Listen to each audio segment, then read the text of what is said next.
Rota do Interior. Fique por dentro da preparação dos clubes para o Gauchão 2022.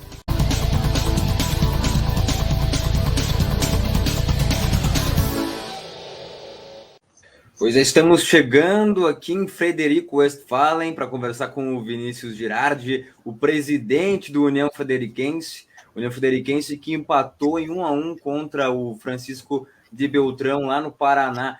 Boa noite, Vinícius. Seja muito bem-vindo ao nosso programa e nos conte um pouquinho sobre as novidades do União nessa pré-temporada até o momento. Opa, boa noite, gurizada. Luiz, Bruno, Juan. Satisfação muito grande conversar com vocês aí.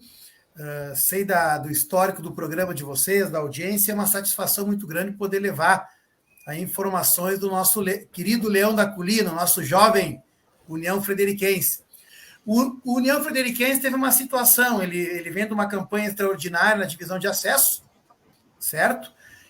Isso nos traz uma vantagem, em tese, no âmbito desportivo, de que nós conseguimos ter uma sequência ou melhor, uma parada de apenas 15 dias e um prosseguimento de uma base que nós conseguimos manter 10 jogadores do elenco, que jogou um futebol muito vistoso, não só pela performance, não jogou muita bola, humildemente falando aqui, na divisão de acesso. Claro que é outro campeonato agora, mas nós tínhamos o anseio de manter a base, né, de 10 atletas. Né?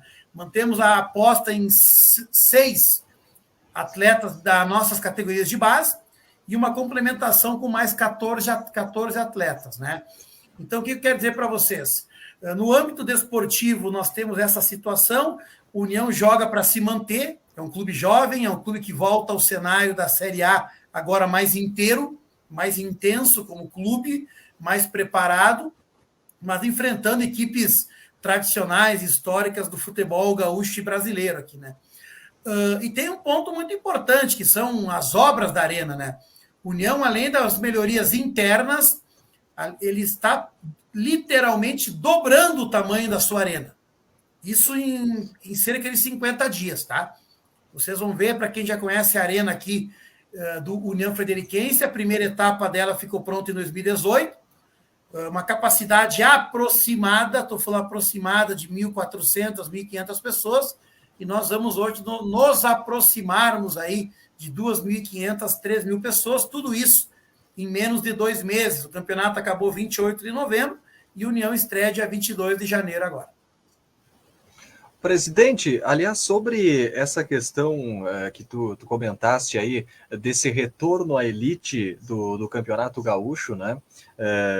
Digamos com uma certa experiência levada lá desde 2015, né, presidente, certamente, mas agora chega um outro momento na competição. E até a gente falava com o Daniel Franco desde a conquista da divisão de acesso, enfim, sobre esse modelo de jogo que a União tem adotado. A gente viu na divisão de acesso uma equipe muito competitiva, muito ofensiva, não é à toa que as duas equipes com essa característica chegaram à decisão, mas o quanto isso, presidente, com essa subida, com esse acesso, né, ele pode ser mantido como um modelo para o clube, porque a gente sabe que a estrutura para uma Série A ela é diferenciada, né, e o clube vai se adaptando a isso. Mas o modelo, a base, né, aquilo que sustenta o futebol e o clube, vai continuar para essa temporada também? Com certeza. Antes, só fazer uma observação, né, Luiz? O União foi fundado em 2010, jogou o primeiro campeonato em 2011, e sabe que havia uma transição toda na fórmula do gauchão. Quando o União subiu a primeira vez em 2015, subiu em 2014, para jogar 2015. Subiram 3 equipes. O União foi a terceira equipe e subiu com meia cota da TV, naquela oportunidade. Em 2016, quando o União caiu em 2015, teve o azar e o União foi para o quadrangular, e o Daniel treinava a União, que subia só um time, que foi o Caxias. Então, a União subiu naquela oportunidade com meia cota em 2014 para chegar em 2015. O União chega mais inteiro como clube, o União sempre se preocupou em fazer clube para que isso refletisse no time, tá? Com as dificuldades habituais que o futebol tem, certo? Mas entrando na parte desportiva, sim, eu acho que é um ponto positivo o União ter mantido 10 atletas. 10. Aliás, eu vou dizer 16, porque do grupo que nós temos, da última divisão de acesso, O Marquinhos, que foi um dos destaques da equipe, ele saiu das categorias de base. O Yuri, o índio, de Tenente Portela, ele foi o 14º, 15º jogador. Então, não se tem uma base como um complemento, mas como um suplemento, vamos dizer o seguinte, que pode sair até jogadores titulares. O União mantém 16 e traz 14 atletas. Atletas rodados, como é o caso do Mazinho, conhecido cenário, o Itaqui, podia citar vários atletas, estou citando alguns ali, o Yuri foi volante do Caxias e outras equipes, o Jander estava na Europa, enfim, vários atletas com rodagem. Falta ainda um anúncio ainda de um centroavante, né? Está sendo anunciado entre hoje e amanhã. Essa é uma outra novidade, não é aquela primeira que eu falei para vocês, né? Mas, na verdade, ter esse espaçamento curto é bom para o União, porque o União não teve que montar a equipe do zero. Agora, com extrema humildade, eu falo para vocês, estamos entrando em outra competição. Perfeito. Então, essa fração de manter 10 atletas, essa etapa, ela é positiva para a União. Obviamente que nós temos que fazer com que esses atletas se entrosem com os demais atletas e que a União seja competitiva. Muito importante destacar uma situação que você deve ter acompanhado. Agora que terminou, eu posso extravasar um pouquinho mais, né? Porque a União jogou muita bola na divisão de acesso. Isso não é soberba nenhuma. A União teve um jogador expulso pelo segundo cartão amarelo. Olha só, levou o segundo amarelo lá, que foi em Criciúmal. O União não praticou antijogo, nenhuma partida, aquele famoso mata-mata de jogar por uma bola, de fazer cera, o União não fez. O União realmente ganhou com extrema soberania as suas partidas. E pegou equipes boas, pegou a equipe do Guarani na final, jogou lá no Dapuz, em Rio Grande, ganhou lá. Pegou a belíssima equipe do Lajadense, muito boa, técnica a equipe. Talvez tivesse um outro chaveamento, poderia ter uma sorte melhor, que era uma bela equipe. Então, o União, ele fez um futebol realmente vistoso. Jogou para frente, mesmo os jogos de mata-mata. É o perfil do Daniel. O União não vai jogar por uma bola, a União vai jogar respeitando o adversário sempre, porque é outra competição, são equipes mais encorpadas, mas a União vai entrar para jogar futebol. Não estou falando isso para bancar o Joãozinho do passo certo, não. Estou falando que é o perfil de treinamento que o Daniel tem. É o perfil de toque de bola, de da passagem do lateral. A União chegava muito pelas laterais no ataque. Então, realmente, assim, a União tem, eu falo para vocês, boas expectativas. Obviamente que eu reitero que, de maneira assertiva, eu afirmo para vocês que, nesse momento, o objetivo único do União é se manter para disputar o Gauchão 2023. Bom, Vinícius, boa noite, aliás, né? Obrigado pela entrevista novamente. Você destacou que o União é um clube jovem, né? E um clube jovem, mas que já tem ali uma trajetória e já participação na Série A do Campeonato Gaúcho. Enfim, um clube jovem, mas com desafios grandes já nessa curta história do clube. Você destacou também a manutenção de vários jogadores, de alguns destaques para o Campeonato Gaúcho. Agora eu te pergunto sobre a manutenção da comissão técnica do Daniel Franco, enfim, como é que foi essa decisão? Você acha que o conhecimento que ele tem já do elenco e do próprio clube vai ajudar nessa campanha, nesse estadual, que promete ser um estadual muito difícil, pelo que a gente vem acompanhando? Com certeza. Os únicos anunciados antes da partida final com o Guarani de Bagé foram o nosso gerente, o Rodrigo, e o nosso treinador, o Daniel.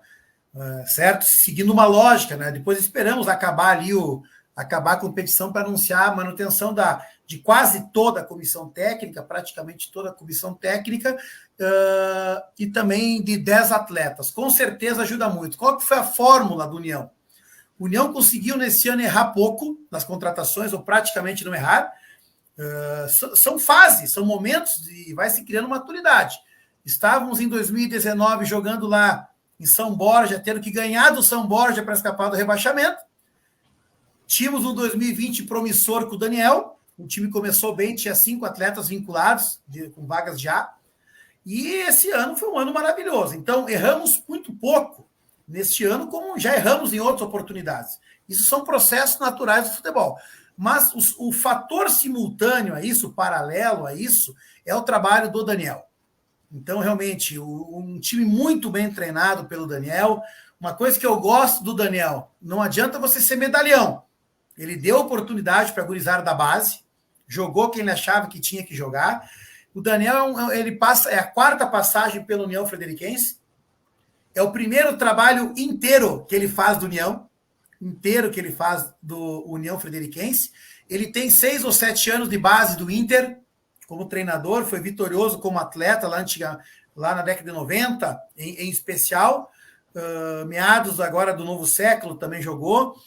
Então, assim, ele tem uma envergadura, ele tem conteúdo como treinador, não é um paraquedista que entrou no futebol. Tem história como jogador e tem corpo, tem conhecimento, expertise como treinador. Então, extremamente tranquila e natural, lógica e justa manutenção do Daniel. Ele só vem a somar para a nossa equipe. Vinícius, com essa suplementação, digamos assim, do elenco do União Frederiquense, né, somado às contratações como o Jander, como você mesmo comentou ali, do Meia Mazinho, do lateral direito Itaqui, agora também do zagueiro Júnior Alves, o que se pode projetar para o Gauchão 2022? O torcedor pode esperar, sim, que o União realmente consiga atingir o seu objetivo, que você mesmo comentou, que é permanecer no Gauchão 2022, o estilo de jogo, claro, isso não cabe ao senhor, né, mas também vai permanecer ao longo dessa competição, mesmo enfrentando, por exemplo, o Grêmio, Inter, a Juventude, que também tem um pouco mais de casca? Eu vou te falar, a questão do estilo de jogo tem uma presunção, já vendo alguns amistosos, que o Daniel vai manter seu estilo de jogo, mas isso, olha o que eu falo para ti, se é para seguir um processo com profissionalismo, a gente dialoga direto com o gerente executivo, com o treinador, mas em momento nenhum a direção, né, ela tenta ter ingerência, ou tenta ter um diálogo mais forte assim com o treinador, até porque o treinador é até um trocadilho, o treinador é contratado para treinar, né? Entendeu? O treinador tem para treinar, quem treina não é o presidente. O que nós temos que fazer é a avaliação sistêmica, geral do trabalho que está sendo feito. Então o Daniel, presumo sim que vai ter a manutenção dessa característica. E eu vou falar uma coisa para ti, Juan, com toda sinceridade. Eu acho que, deixando claro o nosso objetivo, a gente sabe que tem equipes que estão em outro patamar, como a dupla Grenal, neste momento em especial, o Juventude, né, que está na Série A do Brasileiro, outras equipes pelo seu histórico, pela sua camisa. Mas eu entendo que o União tem condições, sim, e aí eu falo com total sinceridade, de igualdade, com pelo menos 8 ou 9 equipes ali para tentar a manutenção, certo?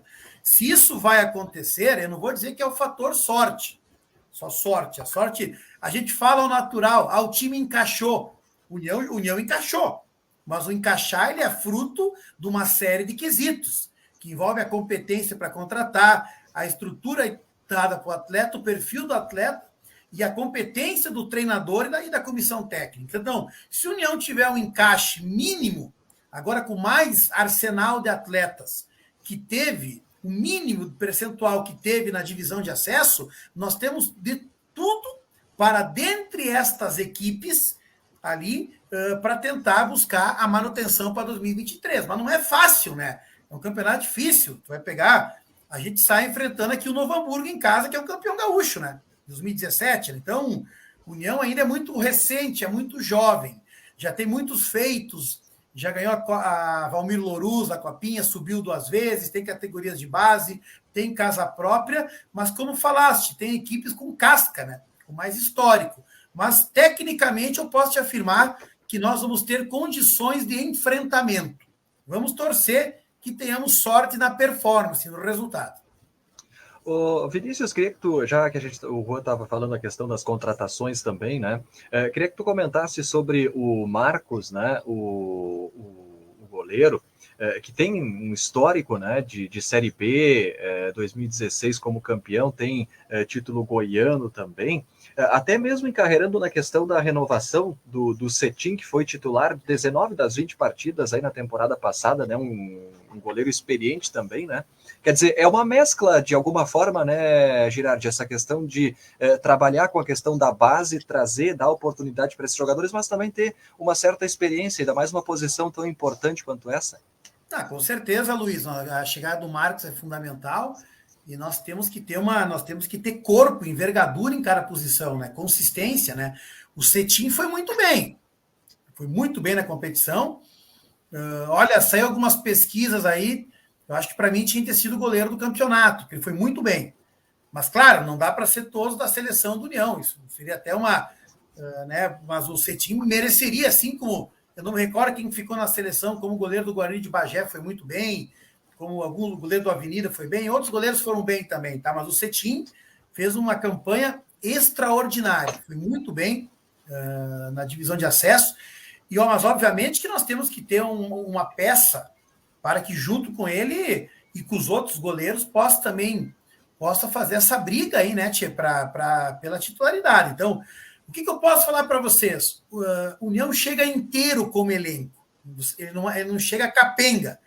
Ele chega com bons jogadores em todas as posições. Aí, como eu falei para ti, vai muito daquela história. Trabalho, dá certo, sei lá, se diz as abóboras ou as melancias se ajeitarem na carroça, como é que diz o ditado, né? As coisas, vai muito do andar do campeonato, mas com o trabalho do Daniel, e assim, ó, a tua pergunta foi muito boa, porque ela faz um apontamento que nós temos qualidade nos setores, entendeu? Veio o Júnior e veio o Elton, e nós tivemos a zaga ali, o Geninho e o Thales foram muito bem na competição. Agora tem reposição. Então, eu quero falar para vocês, assim, a União tem condições, sim, de, no papel, e pelo histórico recente, de fazer uma boa campanha. Pois é, Vinícius, a questão da montagem do elenco, enfim, o campeonato é curto, a primeira fase muito curta, em pouco tempo a gente vai ter a definição dos rebaixados e dos classificados. Como é que você avalia o atual regulamento e justamente fazendo o gancho com essa questão dos erros, né? Qualquer equipe que entra para um campeonato que nem o Campeonato Gaúcho de hoje em dia é uma equipe que tem que ter erro praticamente zero, porque senão pode, quando vê, estar brigando numa zona do rebaixamento. Como é que você avalia essa questão da fórmula e do campeonato curtíssimo numa primeira fase? Talvez tinha que se fazer uma análise a longo prazo, não ter opinião formada, tá? Mas daqui a pouco da divisão principal tem mais equipes, né? Porque nós temos uma divisão de acesso muito forte hoje, muito forte, né? Eu poderia, talvez, o Gauchão ter 14 ou 16 equipes, eu não tenho opinião formada, literalmente, sobre isso, mas é algo para se verificar, porque realmente é tiro curto, e é mais tiro curto ainda, gurizada, porque é um ano de Copa do Mundo, né? Então espremeu mais o calendário, já era espremido, vai ser realmente quarta, domingo, ou sábado e quarta, vai ser os sábados, me parece, às vezes sábado e quarta, domingo e quinta, enfim, as partidas. O União teve uma dificuldade na tabela que ele joga só 5 em casa e 6 partidas fora, né? União, né? Então, assim, é uma tabela difícil, um campeonato difícil, mas realmente eu vejo tudo em aberto. Tem todas as condições aí para se manter. O que eu vou dizer para vocês? O União não entra como o patinho feio da história, se vocês me entendem, mas não entra com nem um pouquinho de soberba também, entra com total humildade, com total respeito, tendo alguns quesitos positivos que eu, de maneira transparente, coloquei para vocês, mas sabendo que esses quesitos, esses pontos positivos que nós temos, tem que fazer o enfrentamento com uma competição que, olha, eu acho que o Gauchão talvez seja a segunda mais competitiva do Brasil, né? Talvez atrás de São Paulo, estou dando um palpite aqui, né? Então, realmente, temos que fazer valer esse empenho e todo o trabalho feito para tentar se manter.